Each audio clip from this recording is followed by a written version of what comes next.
Welcome to the lectures on evolution of wireless communication towards 5G. So, in this particular lecture, we will see the scenarios and requirements of 5G. But before we go into that, let us briefly look at some of the things that we have seen in the previous lecture. So, what we see is the generalized system model, which we have briefly described. I would like to revisit that before we proceed. So, what we described there was time frequency diagram, where there was a time axis, frequency axis, and on the z axis there was the channel gain, relative channel gain in decibels. So, the fluctuation as shown over there on your screen is basically the fluctuation of signal strength over time and frequency, and this is exactly what is exploited in the third generation, fourth generation, and rather expected to be exploited further in the fifth generation. So, view of this is sometimes important, and often one needs to recall in order to identify or understand the different mechanisms, especially when we go towards MIMO and other techniques. So, as said that these particular things capture multipath, it captures velocity or Doppler and several things. So, that some of those things we will again see in details at a later part. And again, when you do such simulations, one has to take a cellular or a grid layout. Usually that is the model till now. This particular picture shows around 57 sectors, 19 cells, and each of them should be having such a thing as shown on the top corner. But usually we focus on the central cell, and once we focus on the central cell, the other cell acts as interference, because we have seen that we are moving into the full frequency reuse. That means the situation where we have the entire area using the same center frequency. So, and just a quick iteration of what goes on is usually the reference signal is sent from the base station to the subscriber stations or the mobile stations. Then there is this CQI estimation, that is channel quality estimation at the receiver, followed by which it feeds back the CQI information. Then the base station does link adaptation, that means selects the kind of data rate that it is going to do over a particular link.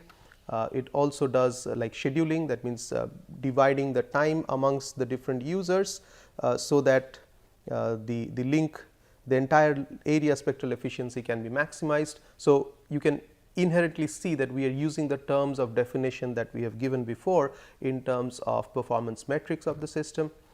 So, when you do the packet scheduling, there is a breaking down of the incoming bit stream into transport blocks of different sizes, which are essentially sent into this time domain and frequency domain scheduler. So, they essentially utilize these radio resources as per the fluctuation of the channel, as well as taking into account the various delays and traffic requirements of the different users. So, there is a big scale optimization that goes on in the base station, based on which these resource grids, which we will describe further in later lectures, are allocated to users.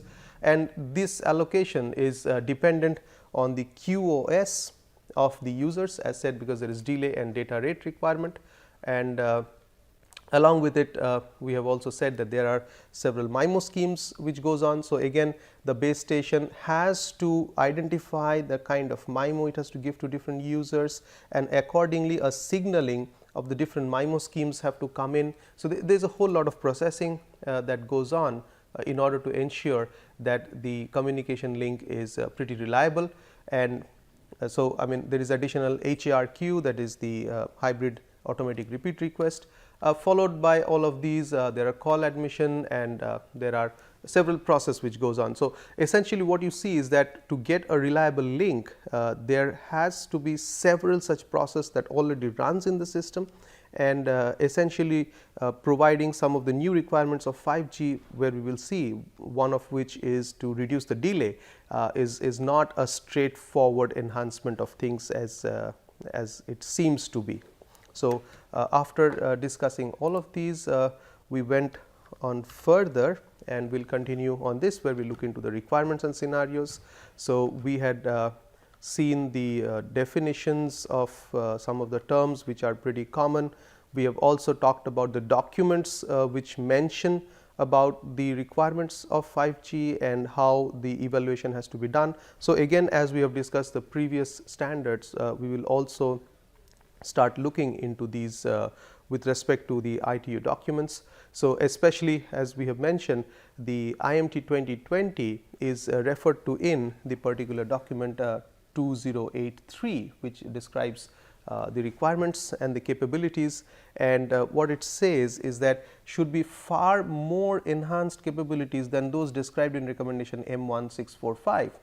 Now, if you look at what is M1645, it is basically the framework and objectives of future development of IMT 2000 and systems beyond. So, this one is going towards IMT advanced. So, it says it is much beyond that, and here we have 2083, which is basically the similar kind of statements as you can see over here. IMT vision, framework and overall objectives of the future development of IMT, that means this is the whole family of things for 2020, that means the IMT advanced and beyond. So, that is why we are looking into these set of documents.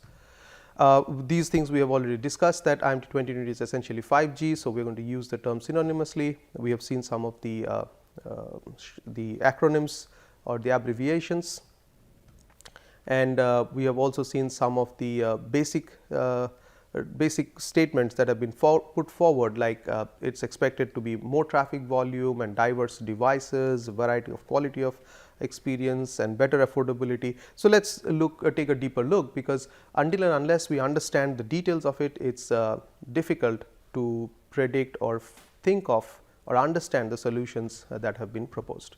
So, I mean the typical applications which have been pointed out, we have discussed these things like wireless communication applications which are expected to be facilitated by the new technologies are essentially digital economy, which we are almost doing, but probably the scale of which things are going to happen would be far exceeding what we are doing today, and probably one may expect things to go beyond human authentication. So, could be self authenticated things where things could be much faster, and it could go beyond just simple economy. It could be more to physical security things. For example, your smart home potentially, which is probably bigger than your economy in the sense that there is precious life which is kind of guarded. So, you would like things to be done in a way that it is not shunting out the basic requirement in order to maintain security, while it does not allow mal or intuitive actions to be allowed, and that to happen in a seamless manner. So, it looks a very big process, but we have to break down this requirement into smaller requirements and come into specific technical requirements. That is what is the objective of this particular lecture, at least in the initial part. So, of course, there is rapid adoption of smartphones and mobile phones which are driving these things, and the number of devices which are accessing the networks are expected to increase because of Internet of Things. We will see numbers which are kind of predicted to tell you the difference in the numbers when people talk about Internet of Things and when they talk about smartphones. So, that will give us an indication that how this might be one of the major drivers for 5G. And some of the techniques which we have also mentioned last time was like beamforming, MIMO and wide contiguous bandwidth, reduced cell size are our objectives, which we'll look at in details in a future slides. So, this basically captures in a broad scale some of the major things which are expected to be there, and again these are not very new to 5G, but there are enhancements which are going to come beyond the 4G. So, we will look at the basis, the primary setup, and we will see what exactly are expected in the 5th generation compared to previous generations. So, we have also read out this particular thing where we said that this particular document aims to establish the vision, the potential user application trends, growth in traffic, technology trends, as well as spectrum implications.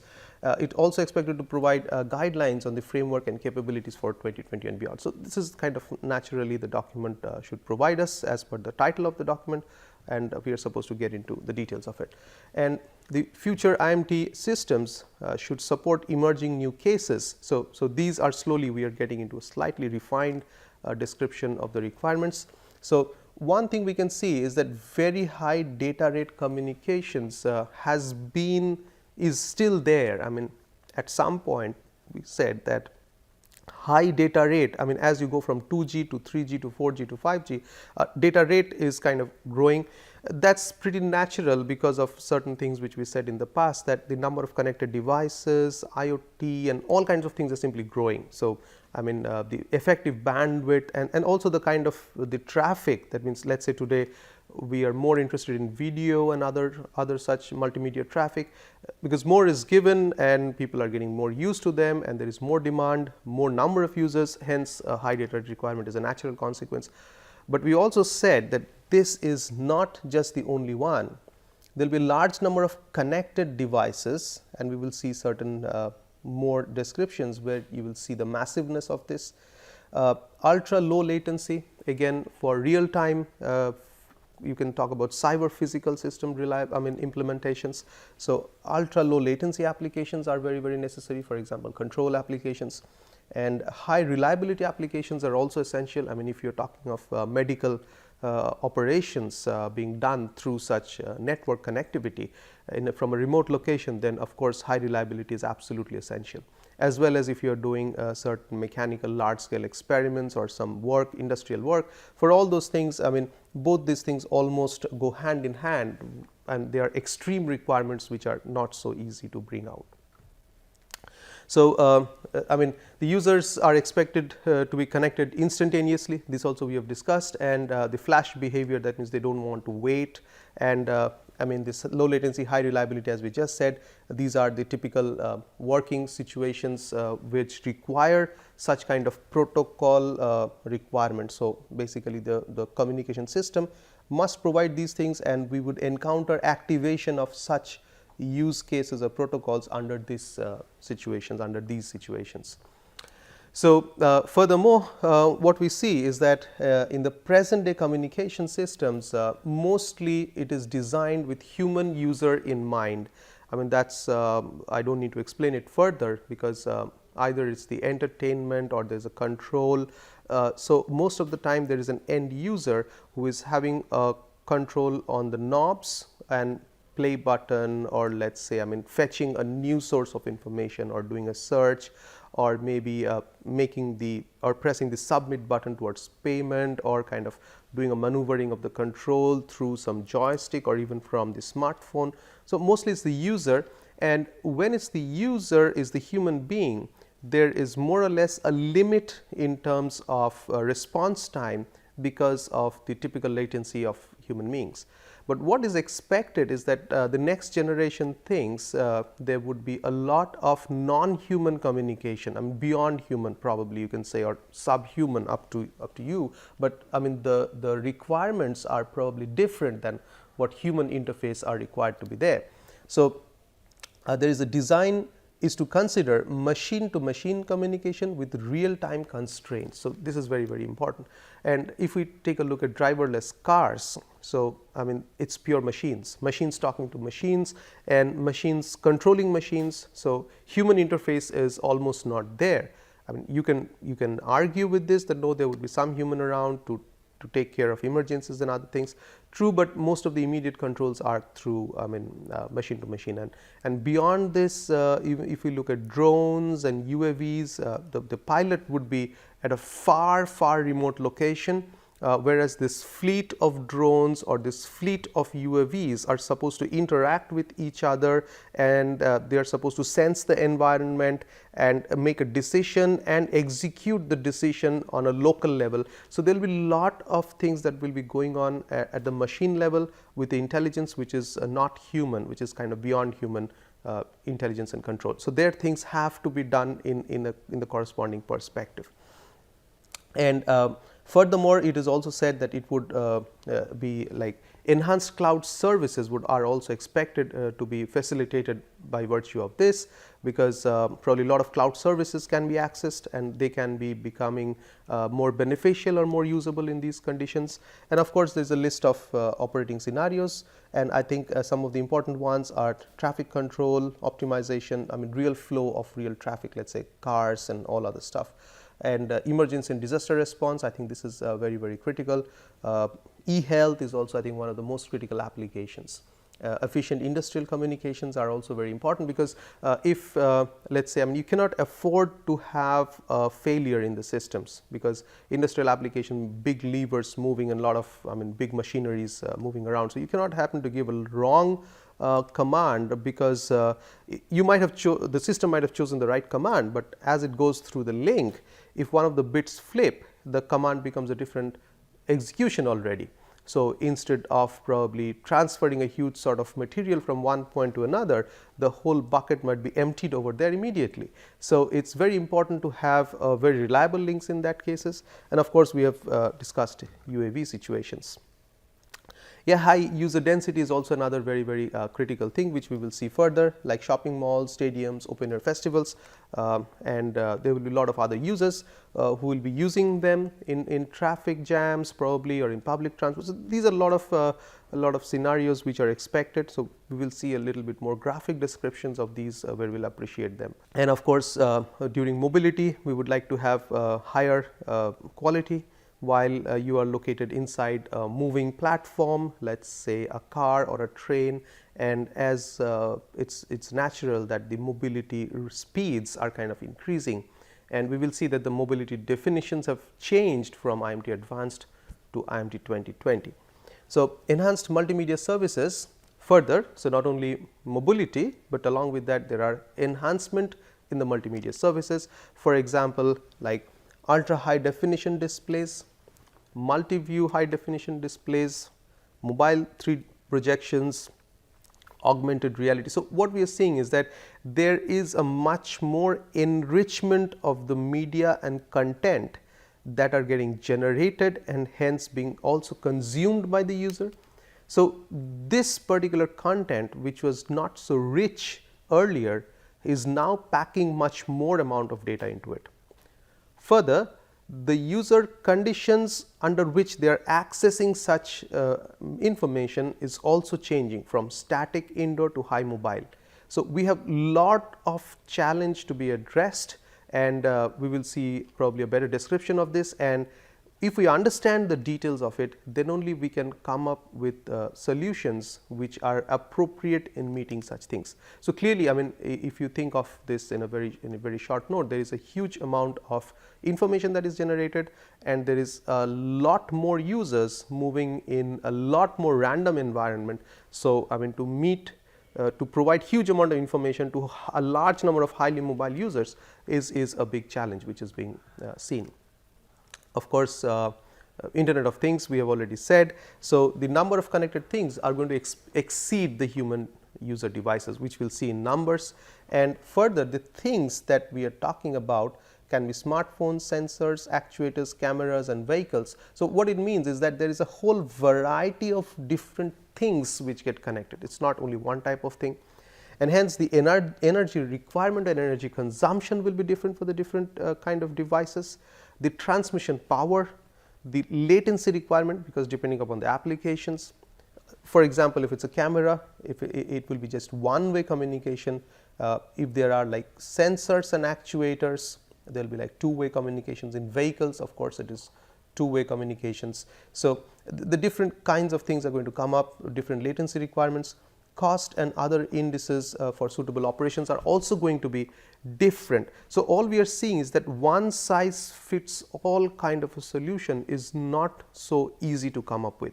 So, we are just kind of motivating in this particular part the complexity of the problem, the variety of the problem, and the kind of quote unquote flexible solution that is expected to be delivered in the future generation systems. So, that means what we can see is that we cannot have multitude of solutions, rather we should have solution which easily gels and is flexible, which can transform itself from one form to another, and which can serve the different requirements in a seamless manner. So, of course, there are different application areas for this. And ultra accurate positioning applications. So, precise ground based navigation services are necessary. If you look at present day navigation services, when it was initially available, probably we were very excited that yes, we have a lot of navigation aid these days, but beyond that what things have happened is the complexity of this problem has also increased. Our expectation have also increased. Now, if you go to cities, I mean, there are a lot of flyovers and multi-tier road architectures. There are tunnels, but we expect the service to be available in all situations. Whereas we also require the accuracy. We would almost like our car's location in the lane to be provided as accurately as possible. With today's technology, I mean, there is a huge amount of error given the kind of expectations, because at one point of time we were not having this service. So, when we got the service, we were pretty happy that yes, I know more or less I am in a particular lane, in a particular street, and I use additional information to maneuver to the left or to the right. But now we expect that we to be told in which particular lane we are, and when to take a right turn, when to take a left turn, or if there is a change in the dynamic change in the traffic. So, I mean, there is a huge amount of change that has happened. Further, if we look at drone based delivery of things, automated delivery of things, then of course this is going to be huge. So, with unmanned vehicles, I mean, it's a huge thing. So, in case of relief operations, of course you would like precise information. You would be going around and probably picking up a living thing, maybe a human being who is probably, I mean, somehow saved himself or herself, and you would like to go to the exact location with the UAVs and probably help the person out of the situation. So, there you need even precise locations. So, what we are seeing is that this new requirement has provided a lot more challenge and an opportunity to provide new solutions as well. Amongst the many drivers which influence the traffic demand are adoption of devices with enhanced capabilities. Of course, I mean, if we go back 10 years and see the kind of devices we had and see the kind of devices we have these days are kind of significantly different. The kind of processing power, the displays, and all are pretty different. So that's one of the driving factors. Use of video, device proliferation, and also we should not forget the evolution of new applications with time.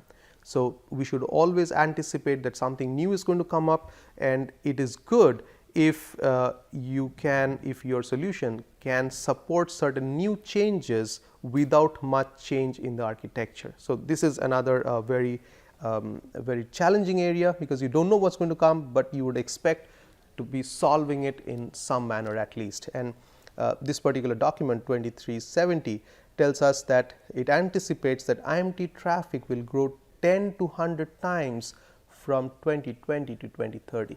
So, while the traffic grows, you cannot have a system a priori which is as per the finally predicted traffic, but you would like to invest slowly, and you would like the system to be modular, which can scale, and so that it could finally take the new traffic requirements with added portions of newer portions of the traffic or the system deployment, so that it can grow with the traffic demand, which appears to be very simple, but it is not so straightforward when you go and implement things. So, if we look at the different scenarios or the different drivers for traffic increase beyond 2020 as described in the particular document as we have been referring to, what we see is that there are a whole set of different requirements or different drivers which have been pointed out. So, one of them is the accelerated deployment of new IMT technologies. So, kind of beyond 2017 is expected to be I mean, more than 1.4 billion smartphones. We will see some statistics, of course. Then enhanced screen resolution. So, kind of 4K ultra high definition displays are some of the driving factors. Cloud computing. Users are increasingly adopting more services that are required to be ubiquitously accessible. Now, when we say ubiquitously accessible, we will see the definition. It does not mean that you access it over all places on the globe, right? It rather means that over a service area, there is ubiquitous accessibility. But of course, I mean, what it means is that cloud computing should be one of the facilities that to be provided. A growth in audiovisual media streaming, and what is expected that almost 2/3 of the entire mobile traffic would be multimedia, audio and visual. proliferation of ambient screens. So, there will be lot of large screens and surfaces. There are already displays which are like see-through displays, and depending upon situation it can wake up, it can provide displays, and then can act as a window as well. And it's kind of 4K ultra high definition info bearing surfaces. Then shifting demography is also another interesting figure or a fact that which we can look at is the urban migration. So, what it's expected is that around 600 cities produce around 60% of the GDP, global GDP. So, it's kind of pretty skewed. I mean, if you look at the distribution of traffic. So, over entire large area, this is of course over a large area, but if you concentrate on smaller areas, I think similar features happen, that you need to provide a network which can handle huge amount of traffic emanating from a small tiny place, whereas a large area is not having that much demand. So, it is not a uniform distribution of traffic over geographical area. So, this makes the problem even more challenging. So, evolution in the usage or traffic characteristics, so which basically means the emerging services. So, there will be different pattern, there will be traffic asymmetry. So, from the downlink would be from 1/7 to 1/10. So, that means uplink downlink ratio is going to be very different. So, that is what it is saying. So, if we are aware of these things, if the uplink and downlink ratio are different, then we would pre-design the system in a manner which can handle such changes, right.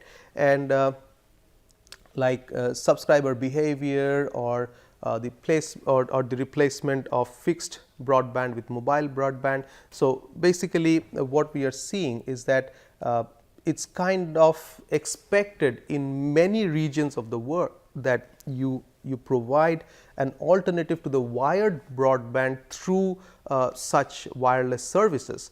Now, to provide a wireless broadband which is almost equivalent to wired broadband or a fixed broadband service is not an easy problem to handle given all kinds of variations. So, what we see is that there are various factors which drive the traffic increase. So, not only it is just the volume, but also certain changes in behavior, asymmetricity, which are going to change the traffic characteristics beyond 2020.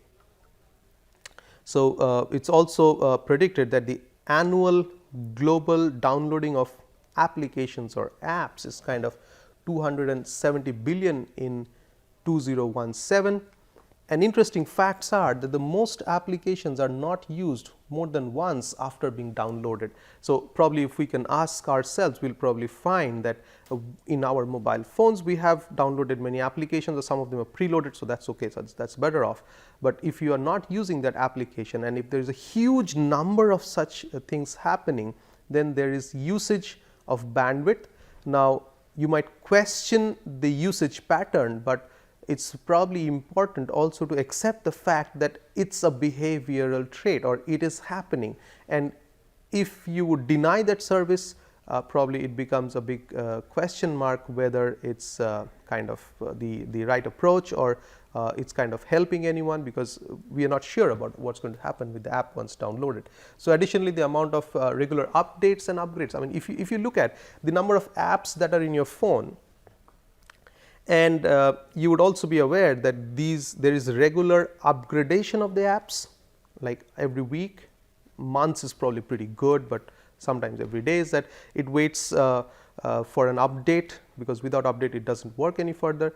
Now, every device, large number of such apps are happening in this manner. So, although we discount for it, but if we aggregate the total thing, it is a huge number, it is a small number. Sometimes we carry multiple such phones, and although we do not use them, they are still I mean, participating in the overall growth of traffic.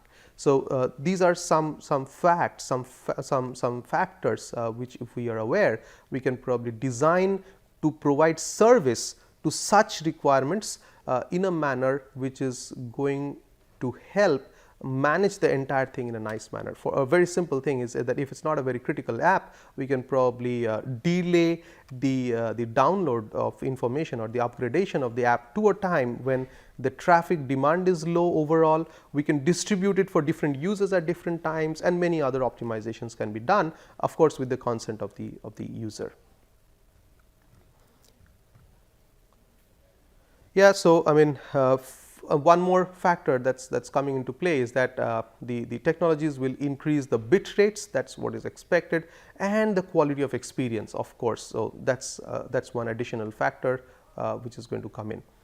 Furthermore, the energy aspects are also very important. So what we see is that the energy consumption may become one of the limiting factors, because if there is unsustainable level of cost of operation, then things might take a different turn. So we should be very much careful about the energy consumption also, and this has been one of the important considerations for design of systems. And according to how we lay out, we will see that we will actually try and see one of the particular views in this particular direction and how things can be improved. There are of course many ways, but at least we will see one of the ways.